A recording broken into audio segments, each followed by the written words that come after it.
نہیں بڑا کہا جا رہا ہے یہ اس وقت تو یہی بات ہو رہی ہے سینیٹر عفنان اللہ صاحب، اتنی بڑی جو ہے نا یہ غلطی کی ہے کہ پہلے وہ یعنی کہ 3 اسلامی ملکوں پر 2 روز کے اندر حملہ آور ہو جاتا ہے ایران. تو یہ تو ایک بہت بڑی بیوقوفی ہے. میں سر آپ کا پوائنٹ لینا چاہوں گا، اور اس وجہ سے بھی کہ ظاہر ہے آپ لوگ ہیں جو کہ قانون سازی کرتے ہیں، ٹھیک ہے. کل کو جو ہے وہ اگر آپ لوگوں کی جماعت جیت بھی جاتی ہے واللہ عالم، ظاہر ہے ابھی تو الیکشن ہونے ہیں، تو پھر جو ہے وہ آپ لوگ کیا یعنی کہ پوائنٹ آف ویو لے کے جائیں گے؟ کیونکہ شکایات پاکستان کی طرف سے ہوتی رہی ہیں کہ بھائی یہاں سے لوگ ایسی تنظیمیں یہ کام کر رہی ہیں، یعنی کہ برادر اور برابر جو ہمارے ملک ہے سرحد کے وہاں پر، جس کی شکایات ہماری طرف سے بیش بہا جا چکی ہیں، کارروائی لیکن جو ہے وہ نہیں کی جاتی ہے. تو ہم بھی کب تک خاموش رہیں، کب تک چپ رہیں گے؟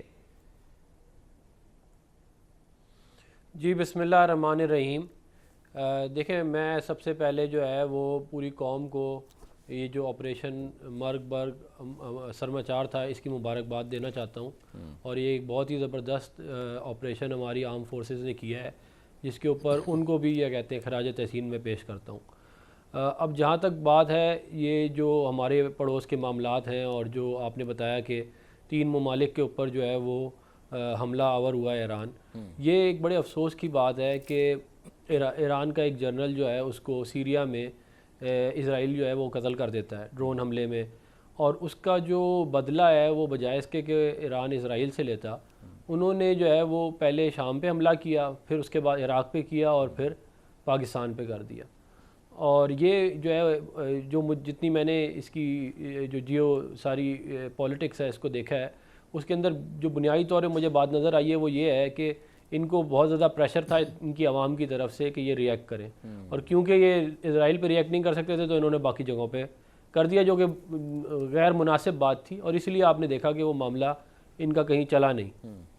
تو میں یہ امید کرتا ہوں کہ جو ہے وہ ایران جو ہے وہ ایک ذمہ دار نیبر کی طرح جو ہے وہ رہے گا، اور ہمارا اس اگر واقعے کو نکال دیں تو اس سے پہلے اچھے تعلقات تھے ہمارے بہت، اور ہم جو ہے بطور پاکستانی ہم بھی نہیں چاہتے کہ ہمارے تعلقات جو ہیں وہ ایران کے ساتھ خراب ہوں. لیکن ہماری جو ہمارے ملک کی عزت ہے، ہمارے ملک کی جو سوورینٹی ہے، وہ سب سے زیادہ مقدم ہے ہمارے لیے.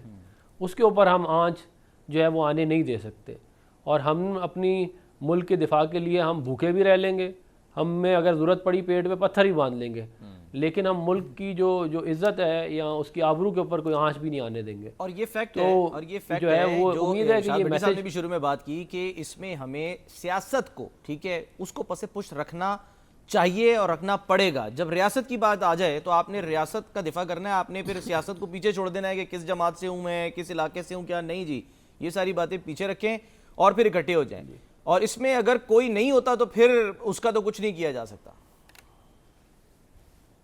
نہیں دیکھیں ہم پاکستانی ہیں سارے، ہم دیکھیں یہ ہمارا وطن ہے، اور ہماری بڑی زبردست تاریخ ہے اس خطے کی. ہم یہ جو یہ آج ایکشن، یہ جو کل ایکشن بلکہ جو صبح ایکشن ہوا ہے، یہ اگر آپ یہ جو انڈیا کے خلاف جو ایکشن ہوا ہے اس کو دیکھیں تو آپ کو اندازہ ہوگا کہ ہم حالانکہ ہم معاشی طور پہ اتنے طاقتور نہیں ہیں، لیکن اللہ تعالیٰ کی مہربانی سے ہمارا دفاع جو ہے وہ مضبوط ہے، اور اس کی ایک وجہ ہے، اس کی وجہ ہماری تاریخ بھی ہے.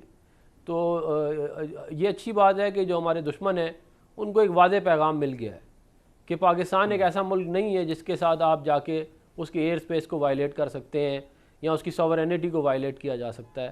اور اگر کوئی اس طرح کا کرنے کی کوشش کرے گا تو اس کو ایک بہت بڑی قیمت ادا کرنی پڑے گی، اور وہ قیمت جو ہے وہ ساری دنیا نے دیکھ لی ہے.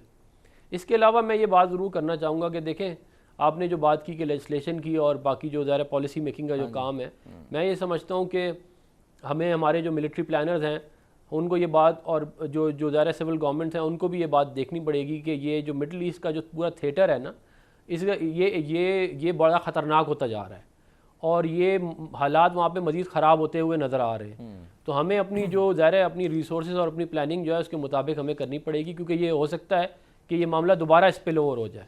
تو ہمیں ان معاملات کو سامنے رکھتے ہوئے آگے مستقبل کی ضرور پلاننگ کرنی چاہیے. چلیں اللہ کرے مستقبل کی پلاننگ کریں اور سارے اس پلاننگ میں شامل ہوں. کیونکہ مسئلہ یہی ہوتا ہے نا کہ لوگ تو پھر بھٹی صاحب اگر اجلاس میں ایسی کوئی قومی سلامتی کا اجلاس ہو رہا ہوتا ہے، ماضی میں ہم نے دیکھا ہے یا امپورٹنٹ اجلاس ہو رہے ہوتے ہیں, بریفنگز ہو رہی ہوتی ہیں, تو پرائم منسٹر صاحب تو اٹھ کے چلے جاتے تھے سابق. وہ کہتے تھے جی یہ بیٹھا ہوا ہے, میں نے نہیں جانا جی اس کے اندر. ارے بھول جاؤ, پھر یہ باتیں, پھر تنقید پھر جائز ہے نا, پھر اس کا مطلب ہے. ہاں نہیں, آج اپنے ہم نے کہا نا اپنی غلط سیاسی فیصلوں کی وجہ سے, حالات کا جبر بھی ہے لیکن غلط سیاسی فیصلوں کی وجہ سے آج وہ جہاں ہیں وہاں نہ ہوتے. اور میرا خیال ہے اس بہت ساری ایسی جگہیں تھیں جہاں وہ ساروں کو کر سکتے تھے, پھر کوپ اپ کر سکتے تھے اور پھر چیزوں کو نکل سکتے تھے. سیاستدان تو اور بظاہر ایسا لگ رہا ہے کہ شاید, مجھے نہیں پتا, ان کے ظاہر فالوورز ہیں بھائی, وہ پھنستے جا رہے ہیں, کیونکہ آپ کو پتہ ہے نا وہ سائفر کیس میں جو ہے وہ آج اعظم خان ایگزیکٹلی انہوں نے باقاعدہ قرآن پہ ہاتھ رکھ کے جو ہے حلف دیا ہے اور پھر اپنا بیان جو ہے وہ ریکارڈ کرایا ہے.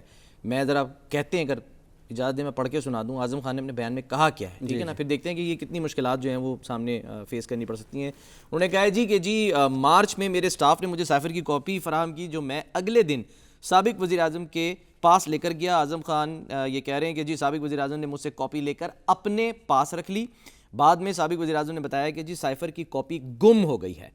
وزیر خارجہ شاہ محمود قریشی مجھ سے پہلے سابق وزیر اعظم سے سائفر پر بات کر چکے تھے. کاپی میں ہمارے سفیر کی یو ایس مشن سے ملاقاتوں کا ذکر تھا.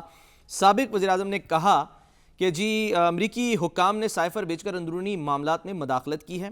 سابق وزیر اعظم نے کہا کہ لگتا ہے یہ میسج اندرونی ایکٹرز کے لیے ہے کہ عدم اعتماد لائی جائے, لیکن میں نے, یعنی اعظم خان کہہ رہے ہیں, میں نے مشورہ دیا کہ سائفر کو عوام میں بیان نہ کریں. یہ کہا انہوں نے سابق پرائم منسٹر سے.